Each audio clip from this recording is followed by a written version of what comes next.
నమస్కారం. Good morning అందరికీ. So ఈ పోడ్కాస్ట్ వచ్చేసరికి క్రెడిట్ కార్డ్ డిసిప్లిన్ మీద. సో అందరూ వినుంటారు ఫినాన్షియల్ డిసిప్లిన్ లేకపోతే సేవింగ్స్ ఇవన్నీ గురించి. అసలు ఈ క్రెడిట్ కార్డ్ డిసిప్లిన్ ఏంటి అంటే చూద్దాం. ఇవాళ టాపిక్ వచ్చేసరికి క్రెడిట్ కార్డ్ డిసిప్లినే. సో ఇందులో ఏంటి అంటే డూస్ అండ్ డోంట్స్ గురించి ఎక్స్ప్లెయిన్ చేస్తాను. అంటే ఏం చేయొచ్చు, ఏం చేయకూడదు, ఎలా వాడాలి, ఎలా వాడకూడదు, అలాగే దానిలో బెనిఫిట్స్ ఏంటి, మనకు వచ్చే దానివల్ల మనం ఫేస్ చేసే ఇష్యూస్ ఏంటి, అవన్నీ కూడా డిస్కస్ చేస్తాం క్లియర్గా. హోప్ మీ అందరికీ వీడియో నచ్చుతుందని అనుకుంటున్నాను. సో ఇంకా లేట్ చేయకుండా టాపిక్లోకి వెళ్ళిపోదాం. సో నేను చెప్పాను కదా ఇప్పుడు క్రెడిట్ కార్డ్ డిసిప్లిన్ అంటే ఏంటి అంటే అసలు మన డైలీ లైఫ్లో మనం క్రెడిట్ కార్డ్ని ఎలా యూజ్ చేస్తున్నాం, అసలు దానికి ముందు కొంచెం జస్ట్ ఒక బ్రీఫ్గా కొన్ని స్టాట్స్ చూద్దాం. అసలు ఎన్ని క్రెడిట్ కార్డ్స్ ప్రజెంట్ ఇండియాలో యూజ్ చేస్తున్నారు, ఎంతమంది యూజర్స్ ఉన్నారు అనే దాని గురించి. సో ఇదేంటి అంటే ఒక చిన్న సింపుల్ ఒక క్రెడిట్ కార్డు ఎంతమంది లైఫ్స్ని ఎఫెక్ట్ చేస్తుంది, అట్లాగే ఇంకా ఈ టాపిక్లోకి ఇంకా డీప్గా వెళ్తే నేను చెప్పాను కదా ఒక high level stats. Okay, so టోటల్గా ఇండియాలో 2025 March, okay March up to 2025 March చూసుకుంటే 110 మిలియన్ యూజర్స్ ఉన్నారంట. ఓకే, 110 మిలియన్ యూజర్స్ అంటే చూడండి ఎంతమంది ఉన్నారనేది. ఓకే, ఇందులో top 5 issuing credit card issue చేసే బ్యాంక్స్. ఓకే, అందరికీ తెలుసు మోస్ట్లీ, బట్ స్టిల్ చెప్తాను చూడండి. HDFC one of the top. Okay, so తర్వాత ఎస్బీఐ, తర్వాత ఐసిఐసిఐ, తర్వాత యాక్సిస్, తర్వాత ఎంఎక్స్, అదే American express. Okay, so American Express ఏంటంటే బ్యాంక్ లాగా కాదు ఇక్కడ, బట్ ఒక credit card issuing company. Okay, but Amex users కూడా చాలామంది ఉన్నారు. ఓకే, అంటే చాలామంది టాప్ సెలబ్రిటీస్ కావచ్చు, లేకపోతే టాప్ బిజినెస్ మెన్ కావచ్చు, అందరూ ఎంఎక్స్ వాడతారు బాగా. ఓకే, సో ఇందులో ఏంటంటే ఇప్పుడు ఈవెన్ ఈ నెంబర్ ఏదైతే 110 మిలియన్ యూజర్స్ ఉందో ఇది ఈవెన్ ఇంక్రీజ్ అయింది. ఎప్పుడు అంటే రీసెంట్గా అందరికీ తెలిసే ఉంటుంది, రూపే క్రెడిట్ కార్డ్ ఇంట్రడ్యూస్ చేశారు. సో అక్కడి నుంచి ఏంటంటే ఇంక అందరూ అసలు సేవింగ్స్ అకౌంట్ నుంచి సేవింగ్స్ అకౌంట్ యూజ్ చేయడం మానేశారు. అంటే బ్యాంక్ అకౌంట్స్ ఎవరు యూజ్ చేయట్లేదు, బ్యాంక్ సేవింగ్స్ అకౌంట్ అందరూ మోస్ట్లీ క్రెడిట్ కార్డ్తో పే చేస్తారు. So but here and there ఎక్కడైతే కొన్ని చోట్ల మనకు మర్చెంట్ క్యూఆర్ దొరకదు అక్కడ మాత్రమే సేవింగ్స్ అకౌంట్ యూజ్ చేస్తున్నారు. ఎల్స్ కంప్లీట్గా డిజిటల్ అయిపోయింది, దట్ టు క్రెడిట్ కార్డ్తో డిజిటల్ అయిపోయింది. ఓకే, సో ఇది ఈ పాయింట్ మనం గుర్తుపెట్టుకోవాలి. ఓకే, సో నేను డూస్ అండ్ డోంట్స్ గురించి మాట్లాడతాను చెప్పాను కదా. సో మనం వచ్చేసరికి డూస్ ఏంటో చూద్దాం. ఓకే, సో మనం ఫస్ట్ డూ వచ్చేసరికి ఏంటంటే మనందరికీ ఎవరైతే క్రెడిట్ కార్డ్స్ యూజ్ చేస్తారో వాళ్ళందరూ కూడా ఫస్ట్ వాళ్ళ పేమెంట్ డ్యూ డేట్స్ తెలియాలి వాళ్ళకి. ఓకే, ఆ స్టేట్మెంట్ ఎప్పుడు జనరేట్ అయింది, అలాగే నేను నా లాస్ట్ డ్యూ డేట్ ఎప్పుడు అనేది. ఓకే, ఇది ఎందుకు ఇంత స్ట్రెస్ చెప్తున్నాను ఇంపార్టెంట్ పాయింట్ అంటే అది తెలియకపోతే, ఫర్ సపోజ్ నా దగ్గర ఇప్పుడు క్లోజ్ టు ఒక 25 క్రెడిట్ కార్డ్స్ ఉన్నాయి నా దగ్గర. ఓకే, నేను యూజ్ చేస్తున్నాను.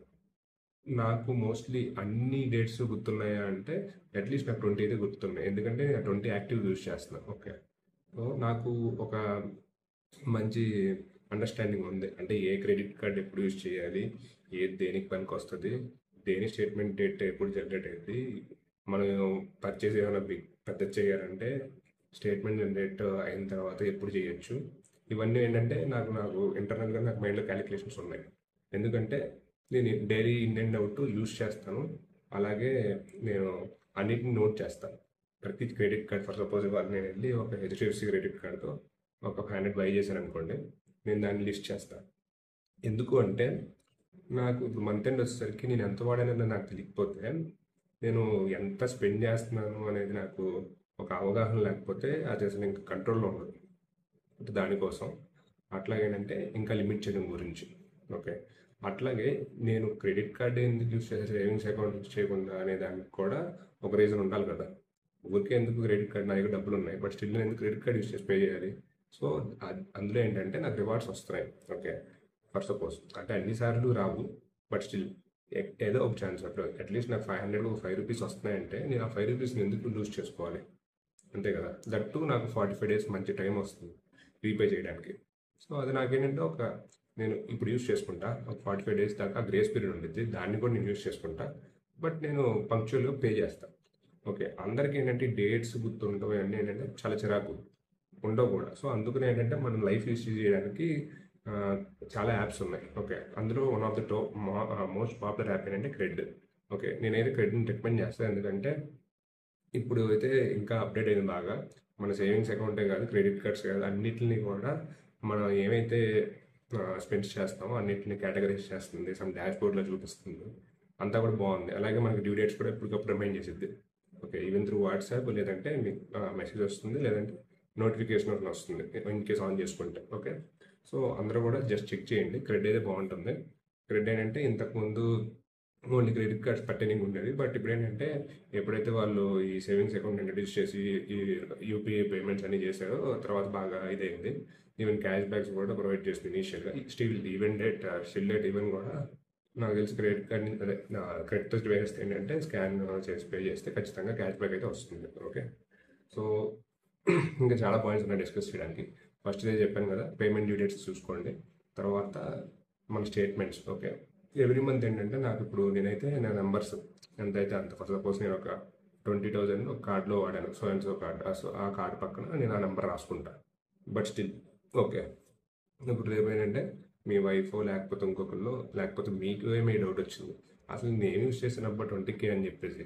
సో ప్రతి నెల అదొక ఇదిగా పెట్టుకోండి. అంటే స్టేట్మెంట్ వస్తుంది మెయిల్కి, చూసి వదిలేకండి. ఓకే, ఏంటంటే జస్ట్ లోపలికి వెళ్ళి చూడండి అసలు ఏంటి అని.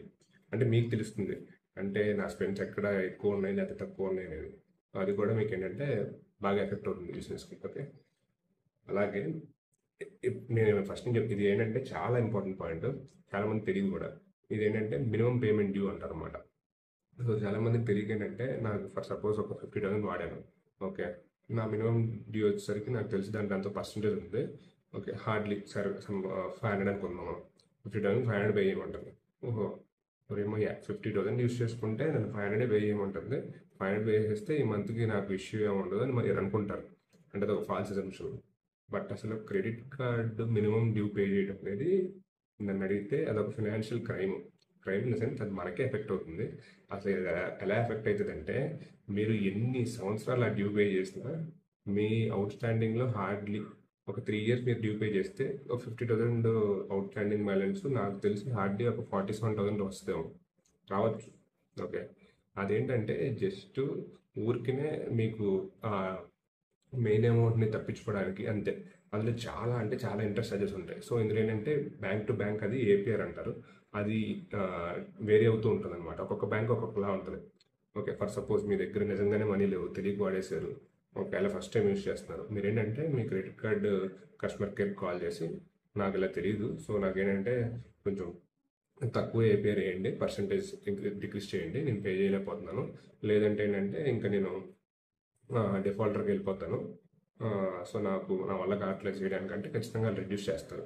సో అలాంటి ఆప్షన్స్ ఉంటాయి. ఓకే, ఇంకొక పాయింట్, నెక్స్ట్ పాయింట్ వచ్చేసరికి ఏంటంటే క్రెడిట్ కార్డ్స్లో గుడ్ పాయింట్, లేకపోతే అందరూ టాప్ ఎక్స్పర్ట్స్ కానీ లేకపోతే బిజినెస్ మ్యాన్ యూస్ చేసే యూస్ కేసెస్ ఏంటో తెలుసా? మనకి ఏదైతే ఆ గ్రేస్ 45 days పీరియడ్ ఉందో, ఓకే, అంటే స్టేట్మెంట్ జనరేషన్ దగ్గర నుంచి మళ్ళీ డ్యూ డేట్ దాకా, అంటే యాక్చువల్గా 1 month ఉంటుంది. ఇప్పుడు ఏంటంటే మీరు right after statement generation date తర్వాత యూసేజ్ స్టార్ట్ చేస్తే మీకు 45 వస్తుంది అనమాట. సో అక్కడ ఏంటంటే అంటే క్లోజ్ టు 2 months, ఈవెన్ 45 కూడా కాదు, క్లోజ్ టు 2 months వస్తుంది. ఓకే, అక్కడ ఏంటంటే మీకు ఇంట్రెస్ట్ లేదు. ఓకే, ఫర్ సపోజ్ మీ దగ్గర ఒక 50,000 మీరు యూజ్ చేద్దాం అనుకుంటున్నారు, బట్ స్టేట్మెంట్ జనరేట్ అయిన తర్వాత యూజ్ చేశారనుకో మీకు ఏంటంటే గ్రేస్ పీరియడ్ వచ్చింది యూజ్ చేసుకోవడానికి. సో మీరు బయటికి వెళ్ళి ఫర్ సపోజ్ ఒక బ్యాంక్ నుంచి గోల్డ్ పెట్టి అమౌంట్ లెండ్ చేసుకున్నా, లేదంటే ఎవరి దగ్గర డబ్బులు ఇంట్రెస్ట్కి తీసుకున్నా మీకు ఖచ్చితంగా ఇంట్రెస్ట్ పే చేయాలి. బట్ హియర్ ఏంటంటే ఇంట్రెస్ట్ ఫ్రీ అనమాట. బట్ ఇది ఎవరు చెయ్యాలి అంటే వాళ్ళు ఫైనాన్షియల్గా స్టేబుల్ అయిన వాళ్ళు మాత్రమే ఇలాంటి ఆప్షన్స్కి వెళ్ళాలి. ఎందుకంటే ఇది ఇంకొకలా కూడా వెళ్తుంది. అంటే ఇప్పుడు నేను చూసాను చాలా కేసెస్, ఎట్లా అంటే వాళ్ళ దగ్గర 20-30 క్రెడిట్ కార్డ్స్ ఉంటాయి. అంటే అది వాళ్ళే కాదు, మేబీ ఎవరన్నా వాళ్ళకి తెలిసిన సాఫ్ట్వేర్ ఎంప్లాయీస్ లేకపోతే ఇంకొకరు వాళ్ళు తీసుకుంటారు. వాళ్ళు ఏం చేస్తారంటే రొటేట్ చేస్తూ ఉంటారు అమౌంట్. ఓకే, నాకు సపోజ్ ఒక 50,000 అవసరం అయింది, తను ఏం చేస్తాడంటే తన క్రెడిట్ కార్డులో నుంచి తీసిచ్చి నాకు ఒక హైయర్ అమౌంట్ ఇంట్రెస్ట్కి నాకు ఇస్తాడు. తనకి ఏంటంటే ఈ గ్రేస్ పీరియడ్ ఉండిద్ది, ఆ గ్రేస్ పీరియడ్ తను యూజ్ చేసుకుంటాడు. ఓకే, సో తన దగ్గర అమౌంట్ తను పే చేస్తాడు, దీని ఇంట్రెస్ట్ ఇస్తూ ఉన్నాడు అనమాట. సో తన దగ్గర యాక్చువల్గా జీరో ఉండే మనీ అసలు ఏం లేవు, బట్ స్టిల్ ఏంటంటే తను బిజినెస్ చేస్తాడు. సో ఇదేంటంటే ఇదొక యూస్ కేస్. ఓకే, ఇది నేను చేయాలని చెప్పట్లేదు, జస్ట్ చెప్తున్నా. సో ఇలా వాడేవాళ్ళు కూడా ఉంటారు. ఓకే, బట్ నేను చెప్పేది ఏంటంటే ఎవరు కూడా అసలు ఎవరికి మాత్రం మీ పర్సనల్ క్రెడిట్ కార్డ్ ఈవెన్ అది పేరెంట్స్కి కానీ ఇంకొకరికి కానీ ఖచ్చితంగా అసలు ఇవ్వద్దు. ఇది చాలా డేంజరస్.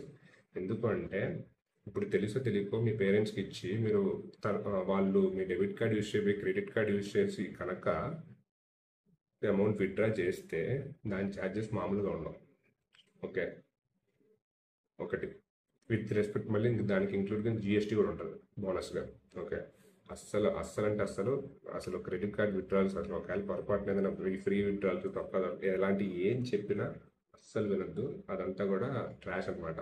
ఓకే, మనం మళ్ళీ నెక్స్ట్ పాయింట్కి వెళ్ళిపోదాం. సో ఇదేంటంటే మీ ఆల్రెడీ నేను చెప్పాను కదా, మీకు ఇన్ కేసు ఒకవేళ మినిమం అమౌంట్ పే చేస్తున్నారు అనుకుంటే మీరు కాల్ చేసి నెగోషియేట్ చేయొచ్చు, లోవర్ ఏపీఆర్ చేయమని, అదే ఏదైతే ఇంట్రెస్ట్ రేట్ ఉందో తగ్గించమని చెప్పచ్చు. ఓకే, అది కూడా ఒకటి. అట్లాగే ఇంకోటి ఏంటంటే మీకు నేను ఫర్ సపోజ్ నేను ఒక HDFC okay Flipkart access credit card తీసుకుందాం అనుకుంటున్నాను. ఓకే, మీ యూజ్ కేస్ ఏంటి? ఓకే, ఫస్ట్ మీరు బండి కానీ లేకపోతే కారు కానీ లేకపోతే ఫర్ సపోజ్ ఏ ప్రొడక్ట్ అయినా ఎలా కొంటారో దీన్ని కూడా అలాగే చూస్ చేసుకోవాలి. అంటే వైజ్గా మీ స్పెండ్స్ ఎక్కడ ఎక్కువ వెళ్తున్నాయో దాని నుంచి మీరు ఏదైనా రివార్డ్స్ వస్తున్నాయా లేదా అనే దాన్ని బట్టి మాత్రమే కార్డుని చూస్ చేసుకోవాలి. కానీ నాకు ఇది ఫ్రీ వస్తుంది, లైఫ్ టైం ఫ్రీ వస్తుందని తీసేసుకోకూడదు. ఓకే, లైఫ్ టైం ఫ్రీ వస్తే తీసుకోవడం మంచిదే, బట్ నేను కాదనట్లా.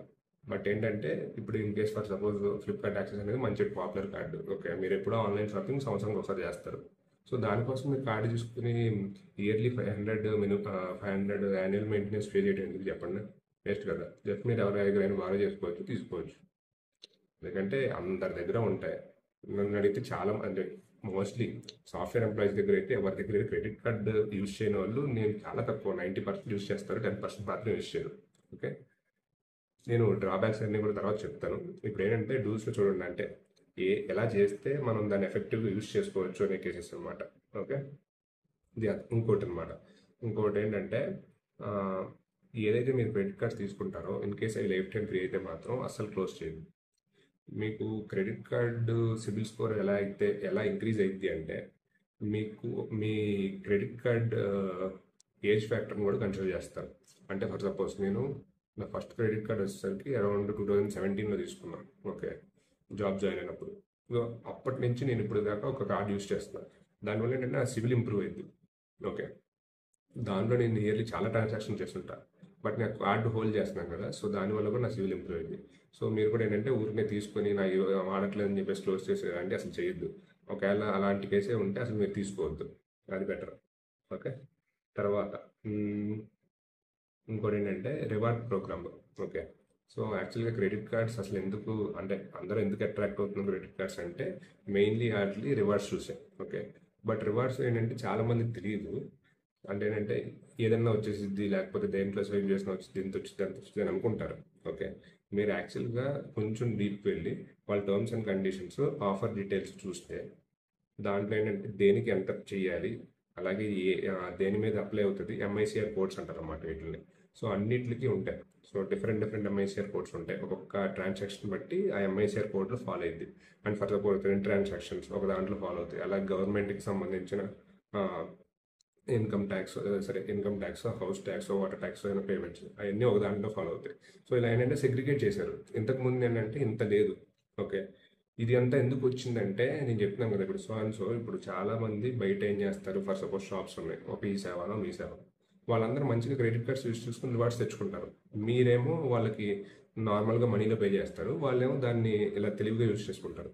సో ఇలాంటి కేసెస్, ఫాల్స్ ట్రాన్సాక్షన్స్ చాలా ఎక్కువైపోయి ఆ రివార్డ్స్ అనేది కంపెనీ బేర్ చేయలేక ఎక్కడ పోతుంది అది అన్ని చూసుకునే ఇది లేక వాళ్ళు ఇలాంటి తీసుకొచ్చారనమాట ఎంఐసిఆర్ అనేది. ఇదేంటంటే అన్ని కోడ్స్ దాంట్లో ఉంటాయి. సో ప్రతి క్రెడిట్ కార్డ్కి ఖచ్చితంగా ఆ లిమిట్స్ ఇప్పుడు ఉన్నాయి అన్ని క్రెడిట్ కార్డ్స్కి మోస్ట్లీ. సో మీరు ఏంటంటే మీ స్పెండ్స్ వైస్గా స్పెండ్ చేయాలి, ఆ బకెట్లో ఉందా లేదా అనేది కూడా చెక్ చేసుకోవాలి మీరు యూజ్ చేసే ముందు. ఓకే, ఇది కూడా ఒక మంచి పాయింట్. ఓకే, గుర్తుపెట్టుకోండి. ఓకే, అట్లాగే ఏంటంటే మీరు ఏదో జస్ట్ క్రెడిట్ కార్డ్ యూజ్ చేస్తున్నాం మన బాగానే ఉందట. ఫస్ట్ థింగ్ ఏంటంటే మీరు ఎలా యూజ్ చేసినా ఇంకోటి చేసినా టైమ్లీ పేమెంట్స్ చేసేయండి. ఓకే, ఇంకొకటి 30% of the me complete limit మాత్రమే యూజ్ చేయాలి. ఫర్ సపోజ్ నాది 1 lakh అయితే నేను 30% అంటే 30,000కి మించి వాడకూడదు. ఇన్ కేస్ ఒకవేళ వాడే నెసెసిటీ ఉండి వాడినా మనం అది బిల్ జనరేట్ అవ్వకముందే పే చేసేయాలి. అప్పుడు ఏంటంటే మీ సిబిల్ ఎఫెక్ట్ అవ్వదు. అలా కాకుండా మనం చేస్తున్నామంటే ఏంటంటే అదంతా కూడా మనకి ఒక బ్యాడ్ టైప్ సిగ్నల్ అనమాట. సో ఆబ్వియస్లీ ఇప్పుడు ఫర్ సపోజ్ నా దగ్గర ఇప్పుడు క్రెడిట్ కార్డ్స్ ఉన్నాయి, నేను వైస్గానే యూజ్ చేస్తున్నా. బట్ స్టిల్ ఏంటంటే నేను నియర్లీ ఒక 2-3 lakhs మంత్లీ పే చేస్తున్నా. అంటే పేమెంట్స్ కరెక్ట్గా చేస్తున్నా, బట్ స్టిల్ పే చేస్తున్నానంటే ఆ అవుట్ స్టాండింగ్ అంతా కూడా మీరు లోన్స్ తీసుకున్నప్పుడు ఎఫెక్ట్ అయింది. సో వాడేంటంటే సిబిల్ చెక్ చేసినప్పుడు అరే వీడికి అవుట్ స్టాండింగ్ 3 lakhs ఉంది క్రెడిట్ కార్డ్ మీద, ఫస్ట్ బాబు నువ్వు అది క్లియర్ చేసుకుంటా తర్వాత లోన్ ఇస్తా అని చెప్తాడు. సో ఇదేంటంటే అంతా ఒక ఇంటర్లింకింగ్ ఉంటుంది దాంట్లో. సో చెక్ చేసుకోండి, అది కూడా ఇంపార్టెంట్. ఓకే. అట్లాగే ఇప్పుడు ఏంటంటే ఆ, ఆ, మన క్రెడిట్ ఫర్ సపోజ్ మీ దగ్గర ఒక క్రెడిట్ కార్డ్ ఉంది. సో దాన్ని ఏంటంటే మీరు మీ ఫ్యామిలీకి కూడా లెండ్ చేయొచ్చు. ఓకే. అట్లాగే కో సైనింగ్ అనే ఇంకో కాన్సెప్ట్ కూడా ఉంది. అంటే ఏంటంటే ఫర్ సపోజ్ తన స్టూడెంట్, తనకి క్రెడిట్ కార్డ్ రాదు, బట్ మీరు హామీ ఇచ్చి తన క్రెడిట్ కార్డ్ ఇప్పించవచ్చు. ఓకే. ఇది అస్సలు చేయొద్దు, ఎందుకంటే ఇది చాలా డేంజరస్. ఎందుకంటే తన మీద ఎఫెక్ట్ అవుతుంది, మీ మీద ఎఫెక్ట్ అవుతుంది. తను ఎలా వాడినా కోసైనింగ్ అంటే మీరు ఆ, వాళ్ళకి ఇప్పించారు కాబట్టి మీరే ఎఫెక్ట్ అవుతారు. సో ఇది అస్సలు అంటే అస్సలు చేయొద్దు. అట్లాగే ఇప్పుడు ఏంటంటే కొన్ని క్రెడిట్ కార్డ్స్ మంచి రివార్డ్స్ ఇచ్చే ఉన్నాయి. సో వాటిలో ఏంటంటే ఫర్ సపోజ్ మీరు ఒక క్రెడిట్ కార్డు సమ్ లిమిట్ ఉంది. ఫర్ సపోజ్ నేను నా కేసు చెప్తున్నా, హెచ్డిఎఫ్సి స్విగ్గీ క్రెడిట్ కార్డు ఉంది. దాంట్లో ఏంటంటే మనం 15,000 ప్రతి మంత్ చేస్తే మనకి close to 1,000 to 1,500 cash back వస్తుంది. అంటే సమ్ సెలెక్టెడ్ ట్రాన్సాక్షన్స్. సో అది నేను ఆల్రెడీ డిస్కస్ చేశాను నా ప్రీవియస్ వీడియోలో, చూడండి. ఏ మంచి క్రెడిట్ కార్డ్స్ ఏది యూజ్ చేయొచ్చు, ఎలా యూజ్ చేయొచ్చు అనేది డిస్కస్ చేశాను. ఓకే. ఈవెన్ ఇంకేదైనా మీకు ఒకవేళ మీకు కొత్తగా ఏదైనా కార్డ్ తీసుకుని దాని గురించి నాకు డౌట్ ఉంటుందా, జస్ట్ నాకు పింగ్ చేయండి ఆ కార్డ్ నేమ్, నేను మీకు చెక్ చేసి క్లియర్గా చదివి మీకు ఎక్స్ప్లెయిన్ చేస్తాను క్లియర్గా. అంటే దేంట్లో వాడాలి, ఎలా వాడాలి, ఏ కార్డ్ ఎప్పుడు వాడాలి అనేది నీకు చెప్తాను అనమాట. సో మీకు అది యూస్ అవుతుంది. ఓకే. నేను చెప్తున్నాను ఇప్పుడు ఏంటంటే కోసైనింగ్ ఒకటి. అట్లాగే ఇప్పుడు నాకు 15,000 లిమిట్ అది చెప్పాను కదా, ఆ బ్రాకెట్లో పడుతుందని చెప్పేసి. సో నేను ఏం చేశానంటే మా వైఫ్ కూడా అప్లై చేశాను. ఓకే. ఇంకో కార్డు వచ్చింది. సో దాని ఏంటంటే 30,000 స్పెండ్ చేసి ఇప్పుడు నేను. అంటే ఇదంతా ఏంటంటే నాకు ఒక ఐడియా ఉంది కాబట్టి నేను చేస్తున్నాను. ఓకే. సో ఫస్ట్ థింగ్ ఏంటంటే టర్మ్స్ అండ్ కండిషన్స్ బాగా చదువుకోవాలి. ఓకే. ఫర్ సపోజ్ ఏదన్నా మీకు రావాల్సిన రివార్డు కానీ ఏదైనా రాకపోతే మీరు అస్సలు హెసిటేట్ చేయొద్దు, కస్టమర్ కేర్ కాల్ చేయండి, వాళ్ళు చెప్తారు, వాళ్ళ దగ్గర కంప్లీట్ ఇన్ఫర్మేషన్ ఉంటుంది. సో ఏంటంటే ఒక్కొక్కసారి మీరు రైట్ కేసు యూస్ చేసినా రాకపోవచ్చు. సో మనం ఏంటంటే ఇష్యూ రేస్ చేస్తే మనకు వస్తుంది. ఇప్పుడు ఏంటంటే మనకు రావాల్సినవి కూడా వాళ్ళు డైరెక్ట్గా ఎవరు ఏదో ఒక ఇష్యూ వాళ్ళు ఆపేస్తారు. సో మనం ఏంటంటే ఎప్పుడు ఆన్ పాయింట్ ఉండాలన్నమాట వీటి మీద. సో ఈ క్రెడిట్ కార్డ్ యూజ్ చేస్తున్నాం అసలు ఏంటంటే మనకి ఇప్పుడు ఫర్ సపోజ్ మీరు ఒక ఆఫర్కి ఎలిజిబుల్, మీది మీకు అన్ని రైట్స్ ఉన్నాయన్నమాట. మీరు ఆ ఆఫర్కి ఒక దాన్ని ఏమైనా బెనిఫిట్ని తెచ్చుకోవడానికి మీకు అన్ని రైట్స్ ఉన్నాయి. కాల్ చేయండి, చెప్పండి ఇదిగో ఇది ఈ యూస్ కేసు నేను ఏదో వాడా, నాకు రావాలి, ఎందుకు రావాలి. అలా రానప్పుడు అసలు ఎందుకు ఈ ఆఫర్ పెట్టారు. మీరు ఏంటంటే ఖచ్చితంగా క్వశ్చన్ చేశారంటే మీకు కంపల్సరీ ఉంటుంది. సో అవన్నీ మీరు చేసుకోవాలి, ఎవరు కాల్ చేసుకోవాలి. సో నేను ఏంటంటే అవన్నీ చేసుకోకపోతే ఏంటి అంటే మీకు నిజంగా దాని బెనిఫిట్ మీరు యూజ్ చేసుకోలేరు. ఓకే. ఇంకొకటి ఉంది. సపోజ్ మీకు చాలా క్రెడిట్ కార్డ్స్ ఉన్నాయి, నాకు ఇప్పుడు ఎట్లాంటి ఆఫర్స్ వస్తాయి తెలుసా. నేను నేనేంటంటే ఇప్పుడు నాకు తెలుసు దేంట్లో యూస్ చేస్తే ఏ దాంట్లో వస్తుంది, ఏ కార్డు మంచిది అట్లా అని చెప్పేసి నేను సెగ్రిగేట్ చేసి దాన్ని బట్టి వాడుతూ ఉంటాను. సో కొన్ని కార్డ్స్ నేను లెఫ్ట్ చేస్తాను కదా. సో ఆ కార్డ్స్ ఏంటంటే నేను యూజ్ చేయట్లేదు కాబట్టి నాకు ఆఫర్ ఇస్తాను, నువ్వు వెళ్ళి ఒక 1,000 యూజ్ చేయి, నీకు ఒక 500 అమెజాన్ పే క్యాష్ బ్యాక్ ఇస్తాను. మంచిదే కదా. నాకు 1,000 యూజ్ చేయడం పెద్ద ఇదేం కాదు.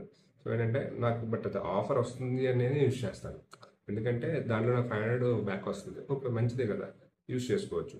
అట్లా కూడా ఉంటుంది అనమాట. సో మీరు దాన్ని నార్మల్గా యూజ్ చేసినా మీకు రివార్డ్స్ వస్తాయి, మీరు యూజ్ చేయకపోయినా వాళ్ళు ఏదో ఒకటి మిమ్మల్ని అట్రాక్ట్ చేసి రివార్డ్ ఇస్తారు. ఇంకో గుడ్ థింగ్ ఏంటంటే హెచ్డిఎఫ్సి క్రెడిట్ కార్డ్స్తో మీకు ఇన్ కేస్ మంచి లిమిట్ ఉండి అన్నీ ఉంటే మీకు దాని నుంచి ఏంటంటే లోన్స్ రావడానికి కానీ క్రెడిట్ కార్డ్ టాప్అప్ లోన్స్ అంటారు అవి కానీ ఇవన్నీ కూడా వస్తాయి అనమాట. ఇన్స్టా లోన్స్ అంటారు అట్లని. ఓకే, అవన్నీ కూడా మీకు హెచ్డిఎఫ్సి ప్రొవైడ్ చేసేది. వేరే కార్డ్స్ కూడా చేస్తాయి, బట్ హెచ్డిఎఫ్సి ఇందులో ఏంటంటే వన్ ఆఫ్ ది టాప్. వాళ్ళకి ఇంట్రెస్ట్ రేట్స్ తక్కువ ఉంటాయంటే depends on CIBIL. Okay, but ఏదైనా ఏంటంటే మనకు ఒక అండర్స్టాండింగ్ ఉండి చేస్తే మనం పర్ఫెక్ట్గా దాని నుంచి బెనిఫిట్ అవుతాం, ఆ ఫ్రూట్స్ని మనం ఎంజాయ్ చేయొచ్చు. లేకుండా చేస్తే మాత్రం చాలా నష్టపోతాం. అదే వీడియో ఒక మెయిన్ కంక్లూజన్ అనమాట. సో మీరు కూడా మీరు ఇప్పుడు డైలీ స్పెండ్ చేసే అన్నీ కూడా జాగ్రత్తగా చూసుకొని ఏది మంచిది ఏది కాదు అని దాని గురించి చదివి ఆ తర్వాత మాత్రమే చేయండి. ఇన్ కేస్ మీకు ఏదైనా దీని గురించి డౌట్ కానీ ఏదైనా ఉంటే స్పెసిఫిక్ టు ఎనీ కార్డు, ఈ కార్డు ఆ కార్డు అని కాదు. ఎందుకంటే నేను ఆల్రెడీ 25 చూసానంటే నేను ఆల్రెడీ ఒక 100 గురించి చదివిన తర్వాత 25 తీసుకున్నాను. ఓకే, సో నాకు మంచి టైం ఉంది. మీరు నాకు పెట్టండి, నేను ఖచ్చితంగా దానికి రిప్లై ఇస్తా. మీకు ఇది యూస్ అయ్యిద్ది. ఓకే, హోప్ ఈ వీడియో అందరికీ నచ్చుతుంది అనుకుంటున్నాను. Thanks for watching. Please do share, like and subscribe.